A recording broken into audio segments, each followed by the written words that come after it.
ایمان کے جو 6 ارکان ہم سب جانتے ہیں، 6 ارکانوں میں سے ایک رکن ہے یوم آخرت۔ 6 ارکان کون سے ہیں؟ اللہ پہ ایمان، اس کے رسول پر ایمان، اس کی کتابوں پہ ایمان، اس کے ملائکہ پہ ایمان، اور یوم آخرت پہ ایمان، اور چھٹا ہے تقدیر کے اچھا یا برا ہونے پر ایمان۔ پانچواں جو رکن ہے یوم آخرت، یوم آخرت کے بہت سارے نام ہیں، الحاقہ، القیامہ، القاریہ، بہت سارے نام ہیں، اور جس چیز کے جتنے نام ہوتے ہیں وہ چیز اتنی ہی اہم، اتنی ہی مہتوپورن اور اتنی ہی زیادہ اہمیت کی حامل ہوتی ہے۔ تو قیامت کے اور یوم آخرت کے اللہ رب العزت نے بہت سارے نام رکھے ہیں، انہی ناموں میں سے یوم آخرت ہے۔ یوم آخرت کو آخرت اس لیے کہا جاتا ہے کیونکہ وہ دنیا کا آخری دن ہوگا، دنیا کا آخری دن، اور قیامت کا ہماری جو دوسری زندگی ہے اس کا پہلا دن، اور دنیا کا آخری دن ہوگا، اس لیے اسے کیا کہا جاتا ہے؟ یوم آخرت کہا جاتا ہے۔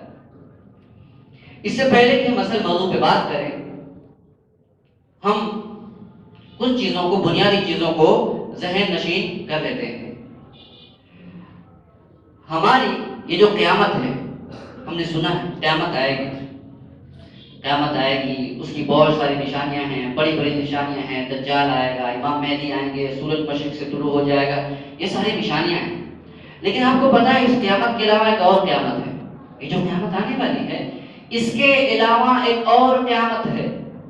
علماء نے کہا کہ قیامتیں 2 طرح کی ہوتی ہیں، قیامتیں بھی 2 طرح کی ہوتی ہیں۔ ایک وہ قیامت، قیامت کبریٰ، جو بڑی والی قیامت ہے، جو بڑی والی جب قیامت آئے گی تو ساری کائنات تباہ و برباد ہو جائے گی۔ لیکن اس قیامت کے علاوہ ایک اور قیامت ہے جسے قیامت صغریٰ کہتے ہیں، چھوٹی والی قیامت۔ یہ چھوٹی والی قیامت کیا ہے؟ فرمایا من مات فقد قامت قیامتہ، کہ جو مر گیا اس پر قیامت آ گئی۔ آئے کہ نہیں آئی قیامت؟ وہ اس قیامت کا انتظار نہ کیا جائے جو عیسیٰ کے بعد آئے گی، جو مہدی کے بعد آئے گی، جو دجال کے بعد آئے گی، اور جو سورج کے مشرق سے نکلنے کے بعد آئے گی۔ قیامت تو کتنی قریب ہے، دیکھیے، مر گئے قیامت آ گئی۔ اور کبھی ہم نے سوچا کتنا ڈینجر معاملہ ہے، آدمی سوئے، بستر کو سوئے اور تنہائی میں بستر چادر اپنے منہ پہ رکھے اور سوچے، آدمی کے رونگٹے کھڑے ہو جائیں۔ ذکروا خادم اللذات الموت، اللہ کے نبی صلی اللہ علیہ وسلم فرمایا، مسلمانوں، او غافل لوگوں، او جنہیں اپنے عقیدوں پہ ناز ہے، جنہیں اپنے سلفی ہونے پہ ناز ہے، جنہیں اپنے اہل حدیثوں پہ ناز ہے، اس ناز کو تھوڑا سا کنارے رکھو اور اپنی موت کو یاد کرو، رونگٹے کھڑے ہو جائیں، سارا ایٹیٹیوڈ نکل جائے، غرور ختم ہو جائے، کبر ختم ہو جائے۔ تو کہا گیا کہ قیامت، ایک قیامت وہ جو بڑی والی، وہ تو پتہ نہیں کب آئے گی، پتہ نہیں رہیں گے کہ نہیں رہیں گے، شاید ہم قبروں سے اٹھائے جائیں گے وہ جب قیامت آئے گی، لیکن اس سے پہلے قیامت آنی ہے۔ مر گئے قیامت آ گئی، دنیا تو ویسے ہی چلتی رہے گی۔ ارے بھائی ہم مریں گے نا، آپ کے بھی بچے ایک ٹائم کا کھانا نہیں چھوڑنے والے، کھائیں گے وہ۔ کس چیز پہ غرور ہے، کس چیز نے ہمیں غافل کر کے رکھا ہے۔ تو یہ اس کے بعد دیکھیں ہماری جو زندگی ہے، ہماری یہ زندگی 3 یا تھوڑا تفصیل میں جائیں تو 5 مرحلوں سے ہو کر کے گزرتی ہے۔ پہلا مرحلہ، ہم جو آئے ہیں، ہماری جو روح ہے یہ 5 مرحلوں سے ہو کر کے آئی ہے۔ سب سے پہلا مرحلہ کون سا؟ عہد الست والا، الست بربکم، اللہ نے کہا تھا کیا میں تمہارا رب نہیں ہوں؟ جب ہم پیدا نہیں ہوئے تھے ہماری روحوں کو پیدا کیا گیا تھا، تو کہا کہ الست، عہد الست ہے، ہماری سی روحیں تھیں۔ دوسرا مرحلہ کون سا ہے؟ دوسرا جب ہم اپنے ماں کے پیٹ میں ہوتے ہیں، یہ دوسرا مرحلہ۔ تیسرا مرحلہ ہماری یہ دنیاوی زندگی، دنیاوی زندگی۔ چوتھا مرحلہ قبر والی زندگی۔ پانچواں مرحلہ قبر کے بعد جب قیامت آ جائے گی، پانچواں مرحلہ۔ پہلا جو مرحلہ تھا، سب سے پہلا مرحلہ عہد الست والا، وہ تو ہم نہیں جانتے، اس کے بارے میں تھوڑا بڑا حدیث میں اشارہ ملتا ہے، اور وہ جان کر کے ہمیں کوئی فائدہ بھی نہیں ہے۔ پیٹ والا مرحلہ ہے، حساب کتاب والا مرحلہ نہیں، اس لیے بھی اسے جان کر کے کوئی بہت زیادہ ہاں اللہ کی حکمتیں پتہ چلتی ہیں، لیکن جس چیز پہ ہمیں سب سے زیادہ غور کرنا ہے، ہمیں یہ دنیاوی زندگی والا مرحلہ ہے، اور اس کے بعد جو سامنے رکھنا ہے وہ قبر والی زندگی والا معاملہ، اور تیسرا جو ہے آخرت والا معاملہ رکھنا ہے۔ تو یہ 3 مرحلے ہیں، اس پہ ہمیں بہت زیادہ غور کرنا چاہیے۔ آئیں اس پہ غور کریں۔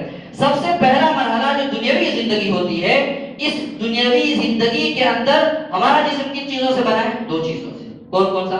ہمارا یہ بدن جو ہمیں دکھ رہا ہے، اور دوسری ہمارے اندر جو روح ہے، دکھتی نہیں لیکن ہے ہمارے ساتھ۔ تو یہ 2 چیزوں سے ہمارا جسم بنا ہے، روح اور بدن سے۔ تو اس دنیاوی زندگی کے اندر ہمارا بدن اصل ہوتا ہے، روح اس کے تابع ہوتی ہے، اور قبر والی جو زندگی ہے ہماری، اس مرحلے میں اس میں روح اصل ہوتی ہے، بدن اس کے تابع ہوتا ہے، اور جو آخرت والا معاملہ ہے اس کے اندر جسم اور روح دونوں اصل ہوتا ہے، بدن اور روح دونوں اصل ہوتا ہے۔ اس اجمال کی تفصیل یہ ہے کہ ہماری اس دنیاوی زندگی کے اندر جو کچھ ہے ہمارا بدن ہے، روح اس کے پیچھے ہے، روح اس کے پیچھے ہے۔ کیسے؟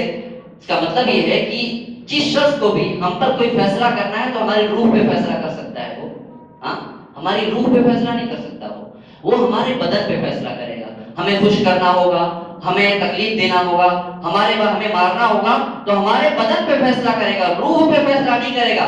تو بدن اصل ہے، روح اس کے پیچھے ہے، اور اسی چیز کے اندر اللہ رب العزت کی حکمت ہے کہ دیکھو میں نے تمہارا بدن ظاہر کیا ہوا ہے، تمہیں روح نظر نہیں آتی ہے، اور جو نظر نہیں آ رہا ہے اسی کا تمہیں خیال رکھنا ہے، اپنی روحوں کو مضبوط کرنا ہے، اپنے بدنوں کو نہیں۔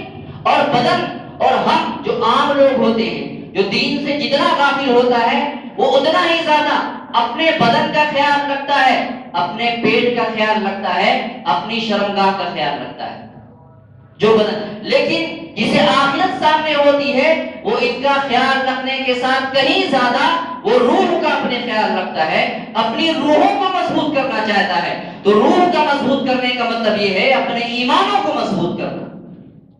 اور اللہ نے جیسے ہمارے اس بدن کو مٹی سے بنایا تو اس کا علاج بھی، اس کی خوراک بھی زمین کے اندر ڈالی، زمین کے اندر ڈالی، اناج وہیں سے نکلتا ہے، سارے فروٹس وہیں سے نکلتے ہیں، یہاں تک کہ دودھ وہ بھی گھاس چارے کے بعد ہی پیدا ہوتا ہے، وہ بھی زمین سے نکلتا ہے۔ تو اس کا علاج، اس کا خوراک کہاں ہے؟ زمین کے اندر ہی۔ لیکن یہ روح کہاں کی ہے؟ روح کہاں کی ہے؟ وَنَفَخْتُ فِيهِ مِن رُوحِي، میں نے اپنی روح اس انسان کے اندر پھونکی، تو روح تو اوپر سے آئی ہے نا، تو اس کا خوراک کہاں سے ملے گی؟ اوپر سے ملے گی۔ قرآن اوپر سے آیا ہے، اس روح کو مضبوط کرنے کے لیے اوپر سے دیتا آئی ہے قرآن کریم، اس روح کو مضبوط کرنے کے لیے، طاقتور بنانے کے لیے دین آیا ہے، شریعت آئی ہے۔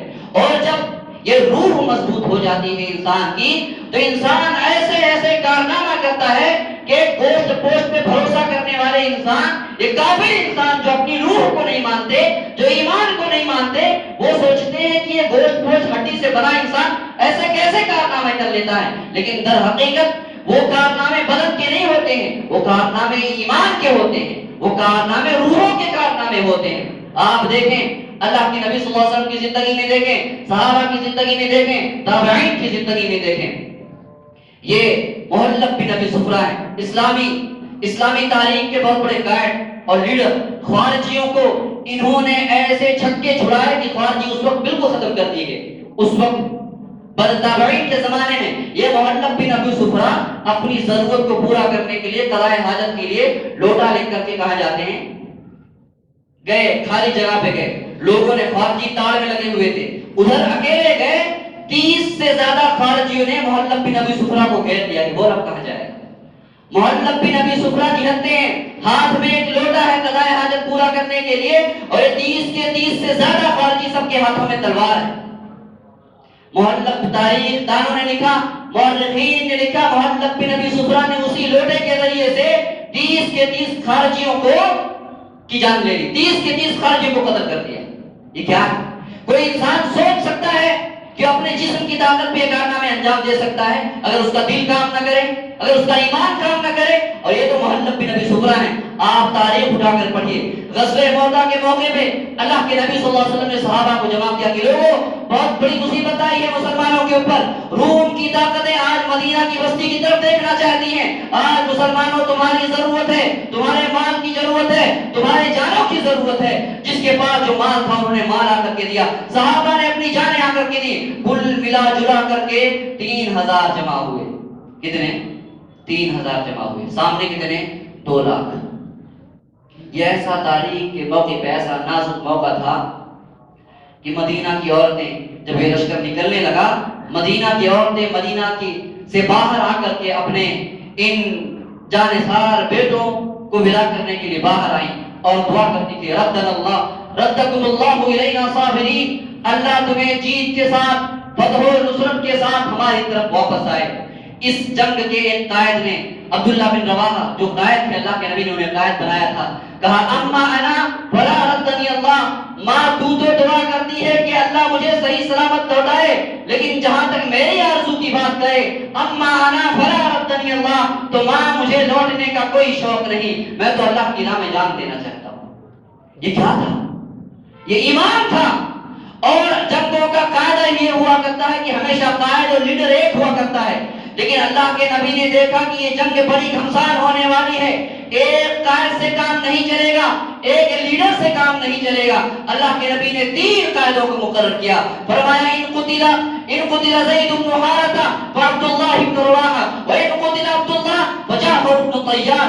اللہ کے نبی نے فرمایا لوگوں جاؤ اللہ کی راہ میں جہاد کرو، اور اگر عبداللہ زید بن حارثہ شہید کر دیے جائیں تو مسلمانوں کے قائد عبداللہ بن رواحہ ہوں گے، جب عبداللہ بن رواحہ شہید کر دیے جائیں تو مسلمانوں کے قائد جعفر بن طیار ہوں گے۔ اور مسلمانوں نے دیکھا کہ زید بن حارثہ اللہ کی راہ میں جان دے دیا، عبداللہ بن رواحہ نے اللہ کی راہ میں جان دے دیا، جعفر بن طیار کا موقع آیا، انہوں نے اسلام کے جھنڈے کو ہاتھوں سے پکڑا، دشمنوں نے دائیں ہاتھ کاٹ دیا، ہاتھ پلٹ کر کے بائیں ہاتھ سے جھنڈے کو پکڑا، دشمنوں نے بائیں ہاتھ کاٹ دیا، انہوں نے دونوں ہاتھ ملایا، جھنڈے کو، اسلام کے جھنڈے کو بلند رکھا، دشمنوں نے گردن کاٹ دی، اور جھنڈا تب تک نہیں گرا جب تک کی گردن پہلے نہیں گری۔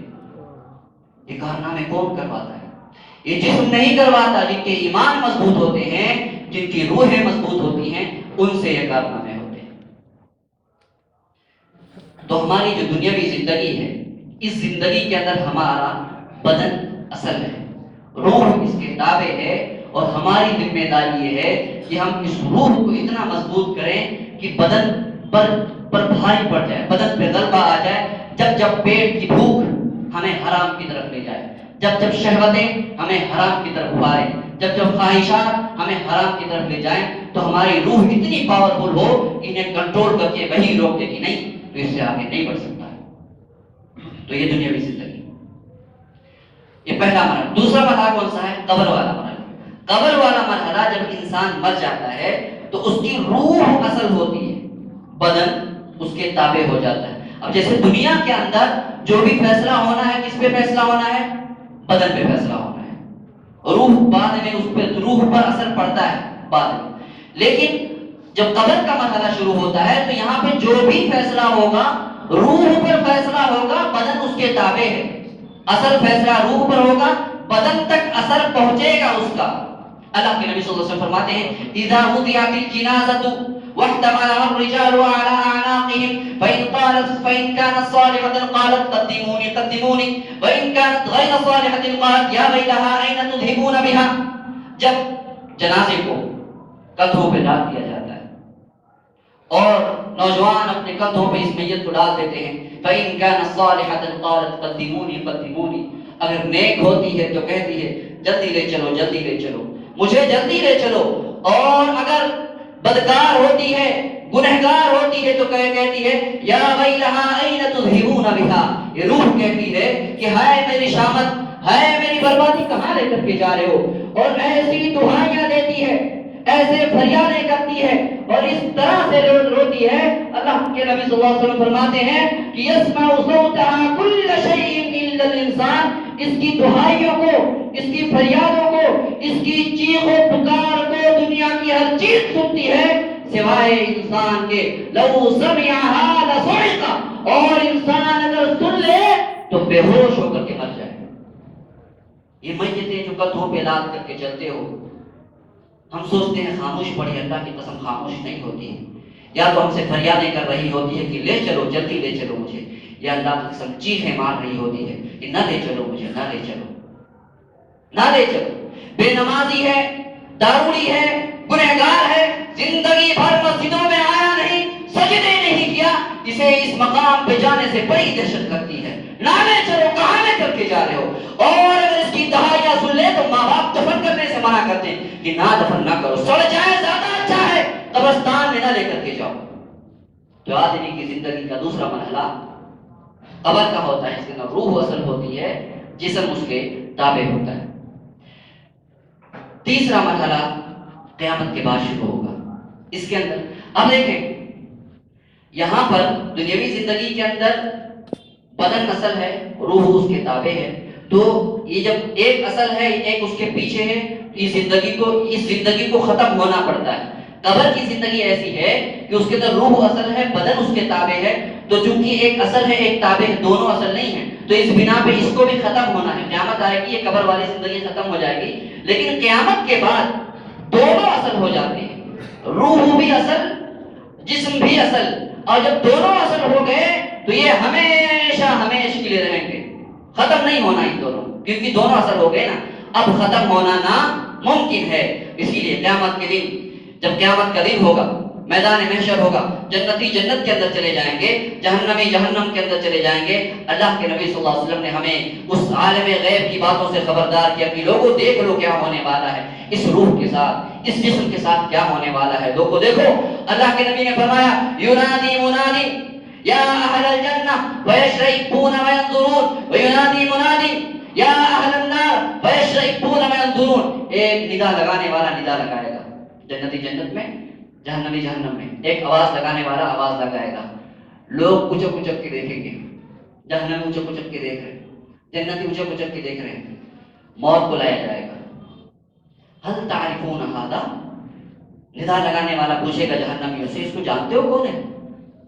جنتیوں سے پوچھا جائے گا، اس کو جانتے ہو کون ہے؟ کلہم قد رآہ، ہر ایک نے موت کو تو دیکھ ہی لیا ہوگا. کہا نعرف هذا الموت، یہ تو موت، ہم اس کو جانتے ہیں. کہا جائے گا، پھر ندا لگانے والا ایک ایسی صدا لگائے گا کہ جس کے سننے کے بعد کوئی خوشی نہیں اور جس سے سننے کے بعد کوئی غمی نہیں. جنتیوں سے کہا جائے گا یا اہل الجنت خلود فلا موت، اے جنتیوں اب ہمیشہ ہمیشہ جنت میں رہنا ہے، موت نہیں آنی ہے. ویا اہل النار خلود فلا موت، اور اے جہنمیوں اب ہمیشہ ہمیشہ جہنم میں رہنا ہے، اب موت نہیں آنی ہے، اب موت نہیں آنی ہے. اس فیصلے کے سننے کے بعد جہنمیوں کی جو سزائیں ہوں گی اور جہنمیوں کی جو دکھ درد ہوگا اس سے کہیں زیادہ بڑھ جائے گا. جہنمی جہنم کے اندر ندا لگائیں گے، وَنَادَوْا يَا مَالِكْ لِيَقْضِ عَلَيْنَا رَبُّكَ قَالَ إِنَّكُمْ مَاكِثُونَ. جہنمی جہنم میں وَهُمْ يَسْتَرِخُونَ فِيهَا رَبَّنَا أَخْرِجْنَا نَعْمَلْ صَالِحًا غَيْرَ الَّذِي كُنَّا نَعْمَلُ. اس آواز کے سننے کے بعد کہیں گے اے ہمارے رب ہمیں اس جہنم سے نکال دے. وَهُمْ يَسْتَرِخُونَ فِيهَا رَبَّنَا أَخْرِجْنَا نَعْمَلْ، اے ہمارے رب نکال دے، اب عمل کریں گے، اب عمل کریں گے. رَبَّنَا أَخْرِجْنَا نَعْمَلْ صَالِحًا، نیک عمل کریں گے. اے وہاں پہ تو نیک عمل، وہاں نیک عمل کی فریادیں کر رہے ہوں گے، لیکن یہاں وہاں پر نیک عمل کی فریادیں کہیں گے اور کہیں گے رب کریم لوٹا دے، اب ہم نیک عمل کریں گے، اب ہم نیک عمل کریں گے. اور آج موقع ہے، آج یہ علماء بیچارے سمجھاتے سمجھاتے تھک جاتے ہیں، سمجھ میں نہیں آتی. یہ داعی دعا سمجھاتے سمجھاتے تھک جاتے ہیں، بات سمجھ میں نہیں آتی. میاں جی جیسے غریب لوگ سمجھاتے سمجھاتے تھک جاتے ہیں، بات سمجھ میں نہیں آتی. یہ خیر و بھلائی کی باتیں کرنے والے سمجھاتے سمجھاتے تھک جاتے ہیں، بات سمجھ میں نہیں آتی. نصیحت کرنے والے سمجھاتے سمجھاتے تھک جاتے ہیں، بات سمجھ میں نہیں آتی. دنیا کا بڑا سے بڑا انسان ہے، سمجھاتے سمجھاتے بات سمجھ میں نہیں آتی، ادھر سے ادھر نہیں ہو سکتا، ایک سجدہ اللہ کی بارگاہ میں نہیں کر سکتا. لیکن کل تمنائیں کرے گا، فریادیں کرے گا، دعائیاں دے گا، گڑ گڑائے گا کہ اے رب کریم ایک موقع دے دے، نیک عمل کرو. جواب نہیں دیا جائے گا، کوئی جواب نہیں دیا جائے گا۔ ابن کثیر رحمۃ اللہ فرماتے ہیں جب جہنمی جہنم کے اندر چلائیں گے دروں کے مالک کو، جو جہنم کا درباری ہے، جو وہ پہرے دار وہاں بیٹھا رہے گا، مالک نام ہے اس کا، وہ بیٹھا اسے آواز دے رہے دعا کر یا موت دے دے، یا تو نکال دے یا تو موت دے دے۔ مالک جو ہے اور جواب نہیں دے گا۔ ابن کثیر فرماتے ہیں کہ جب وہ فریاد کریں گے ان کی فریاد کرنے کے 1000 سال کے بعد مالک جواب دے گا، 1000 سال کے بعد جواب دے گا۔ اور کون سا جواب؟ ہو گیا تمہارا کام؟ نہیں۔ آج کچہریوں میں جاؤ، کورٹ میں جاؤ، راشن کارڈ کے لیے کتنا دوڑاتے ہیں، آدھار کارڈ کے لیے کتنا دوڑاتے ہیں، نام کمی کرانی ہے صحیح کرانی ہے کتنا دوڑاتے، حیران کر دیتے۔ مسلمان ایجنٹ پریشان کرتے آپ کو، جب تک کچھ مل نہیں جاتا چھوڑتے نہیں آپ کو، حیران کرتے۔ لیکن ہو جاتا ہے 6 مہینے میں، سال بھر میں کام تو ہو ہی جاتا ہے کیسے نہ کیسے کر کے۔ چلو تسلی ملی، سال میں ہو تو گیا بھائی، 5000 لے لے کام کر دے، ہو گیا۔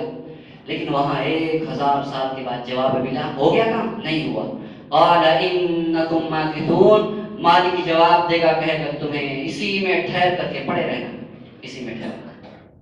اسی لیے علماء نے اس آیت کے نیچے کہا کہ لوگوں، اگر آپ کے پاس کوئی عہدہ ہے، کوئی منصب ہے، ایجنٹ ہے، کوئی کام کر سکتے ہو، دلالی کا کام کر رہے ہو، کوئی کام کر سکتے ہو، کسی غریب کا بھلا ہو سکتا ہے، کسی دکھیارے کی مدد کر سکتے ہو، کسی پریشان حال کی پریشانی تک پہنچ سکتے ہو، تو لوگوں کام کر دو تاکہ کل ایسا نہ ہو کہ ہمیں 1000 سال کے بعد یہ جواب سننا پڑے۔ کام کر دو، نپٹا لو۔ دلالی لینا چاہتے ہو لے لو، ایجنٹی لینا چاہتے ہو لے لو، لیکن کسی مفلسی کا فائدہ نہ اٹھاؤ، کسی کے ابا ہونے کا فائدہ نہ اٹھاؤ، کسی کے جاہل ہونے کا فائدہ نہ اٹھاؤ۔ کام کر دو یار، کام کر دو، تاکہ قیامت کے دن 1000 سال کے بعد آج لوگوں کے لیے آسانی فرما دو۔ اللہ کے نبی صلی اللہ علیہ وسلم نے فرمایا من یسر عن معسر یسر اللہ یوم القیامہ، کہ جو آج دنیا کے اندر کسی تنگ حال سے، پریشان حال سے اس کی پریشانیوں کو دور کرے گا، قیامت والے دن رب کریم اس کے لیے قیامت کے دن اس کے لیے آسانیاں پیدا فرمائے گا۔ کوئی عہدہ ہے، کوئی منصب ہے، کوئی جاہ ہے، کوئی جلال ہے، کوئی ایک فون سے کسی کا کام بن سکتا ہے، آپ کی ایک سفارش کی وجہ سے، ایک کال کی وجہ سے کسی کی پریشانیاں حل کر سکتی ہے، تو کر دو یار، کر دو۔ کسی کو دوڑاؤ نہیں، کسی کا غریبی کا فائدہ نہ اٹھاؤ، کسی کے کمزور ہونے کا فائدہ نہ اٹھاؤ، کسی کے ابھن اور جاہل ہونے کا فائدہ نہ اٹھاؤ۔ اللہ ہم سب کو ایسے دن کے شروں سے محفوظ رکھے۔ جہنمی جہنم کے اندر پڑے ہوئے ہیں اور چیخیں لگائیں گے۔ آخری آیت پڑھ کر کے بات ختم کرتا ہوں۔ اور جہنمی جہنم کے اندر پڑے رہیں گے نا، وَهُمْ يَسْتَرِخُونَ فِيهَا رَبَّنَا أَخْرِجْنَا نَعْمَلْ صَالِحًا غَيْرَ الَّذِي كُنَّا نَعْمَلُ، اے رب ہمیں نکال، ہم تھک چکے ہیں۔ اب اگر نہیں نکالنا چاہتا ہے، تیرا فیصلہ یہ ہے کہ تو نہیں نکالنا چاہتا ہے، کم سے کم موت ہی دے دے، موت ہی دے دے۔ اور اللہ کی آگ ایسی ہے، نار اللہ الموقدہ، یہ اللہ کی بھڑکائی ہوئی آگ ہے۔ دنیا کے آگ کے بارے میں جانتے ہیں کہ دنیا کی آگ سے 70 گنا زیادہ آگ ہے۔ دنیا کی آگ کے بارے میں ڈاکٹرز کہتے ہیں کہ ایک پہلی چمڑی جل جاتی ہے، اگر آدمی 60% جل جائے، 70% جل جائے تو بچنا مشکل ہو جاتا ہے، مر جاتا ہے، تکلیفوں کو نہ برداشت کرتے ہوئے دنیا کی آگ سے جل کر کے مر جاتا ہے۔ اللہ رب العزت نے فرمایا کہ نار اللہ الموقدہ، یہ اللہ کی بھڑکائی ہوئی آگ ہے، یہ اللہ کی لگائی ہوئی آگ ہے۔ الذی تطلع علی الافئدہ، جو جلائے گی ضرور لیکن مارے گی نہیں، اور اتنا جلائے گی، ان چمڑیوں کو جلائے گی۔ 3 چمڑے ہیں، پہلی چمڑی جلے گی، دوسری چمڑی جلے گی، تیسری چمڑی جلے گی، چمڑیاں ختم ہو گئی، ہڈیوں کو جلانا شروع کرے گی، ہڈیوں کو جلائے گی، اس کے بعد الذی تطلع علی الافئدہ، جل جلا کر وہ دلوں کو تک پہنچے گی اور دلوں کو جلائے گی۔ لیکن موت نہیں آئے گی، موت نہیں آئے گی۔ مرتے ہیں آرزو میں مرنے کی، مرتے ہیں آرزو میں مرنے کی، موت آتی ہے پر نہیں آتی۔ ایسا لگتا ہے کہ دکھ و تکلیفوں کی وجہ سے مر جائیں گے، لیکن موت نہیں آتی، موت وہاں نہیں آتی۔ تو یہ آخرت وقت کی زندگی ہے۔ تیسرا مرحلہ، پہلا مرحلہ بدن اصل روح اس کے تابع، دوسرا مرحلہ روح اصل بدن اس کے تابع، تیسرا مرحلہ دونوں اصل، اس کے بعد کوئی موت نہیں۔ تو لوگوں اس دن کے لیے تیاری کرو جس دن کوئی موت نہ آنے والی، یا تو ہمیشہ کی ہمیشہ جنت ہے یا ہمیشہ ہمیشہ جہنم ہے، اور اس دن کے لیے تیاری کرو۔ یہ ہماری زندگی ہے، کبھی دکھ ہوتا ہے کبھی سکھ ہوتا ہے، ہم دکھ کیا یا اس لیے کاٹ دیتے ہیں کہ چلو سکھ کبھی نہ کبھی آئے گا، آج پریشانیاں ہیں کل آسانی آ جائے گی، آسانیوں کے انتظار میں، خوشیوں کے انتظار میں ہم بڑی سی بڑی مصیبتیں جھیل جاتے ہیں۔ لوگوں وہاں یا تو ہمیشہ دکھ ہے یا تو ہمیشہ سکھ ہے یا ہمیشہ ہمیشہ دکھ ہے، وہاں تیسری کوئی چیز نہیں۔ اس دن کے لیے تیاری کرو۔ جو اچھے لوگ ہوتے ہیں، اور بہت لمبا موضوع ہے، آپ اس موضوع پر اگر خطبہ کرنے جائیں تو 60-8 جمعے لگیں۔ ہم اس بات پہ آپ سبھی جتنے بھی یہاں پہ لوگ ہیں انہیں ہم ابھاریں گے کہ اس موضوع کو اچھے سے پڑھیں، آخرت کے موضوع کو اچھے سے پڑھیں، تاکہ ہم اپنے انجام سے غافل نہ رہیں۔ بہت سارے علماء ہیں الحمدللہ، آج سمجھدار لوگ علماء کی تقریروں کو اپلوڈ کر رہے ہیں، انہیں سنو۔ مثلا بہت سارے علماء ہیں جو اس موقع پہ اچھا کام کر رہے ہیں، ابو زید ضمیر صاحب ہیں، بہت سارے علماء یہ کام کر رہے ہیں۔ لمبا موضوع ہے اور اس لیے بھی سمجھنا ضروری ہے، اس لیے سمجھنا ضروری ہے۔ زندگی رہتے ہیں، بتاؤ 15 سال پڑھتے ہیں، کس لیے پڑھتے ہیں 15 سال؟ تاکہ باقی کوئی 30-35 سال ہیں اچھے سے گزر جائیں، ہے نا؟ 15 سال بچہ اسکول میں پڑھتا ہے کہ باقی کے 30-35 سال جو ہیں عزت کے ساتھ آبرو کے ساتھ گزر جائے۔ تو یار 2 گھنٹہ پڑھ لو، چاہے دن میں 2 گھنٹہ پڑھ لو، 1 گھنٹہ پڑھ لو، تاکہ وہ ہمیشہ والی زندگی اچھے سے گزر جائے، ہمیشہ والی زندگی اچھے سے گزر جائے۔ بڑا لمبا موضوع ہے، احتساب کے مسائل ہیں، قبر کے مسائل ہیں، قیامت کے دن کیا کیا ہولناکیاں ہوں گی، لوگوں کے ساتھ کیا معاملہ کیا جائے گا، پل صراط کون پار کر سکے گا، شفاعت کن کو ملے گی، اور بہت سارے حوض کوثر کا معاملہ کیا ہے، بہت لمبی تفصیلیں ہیں۔ آپ وقت نکال کر کے اسے پڑھنے کی کوشش کیجیے۔ رب کریم سے دعا کرتے ہیں کہ رب کریم جب تک زندہ رکھے، اسلام پہ زندہ رکھے، خاتمہ ایمان بالخیر پہ ہو، آخر دعوانا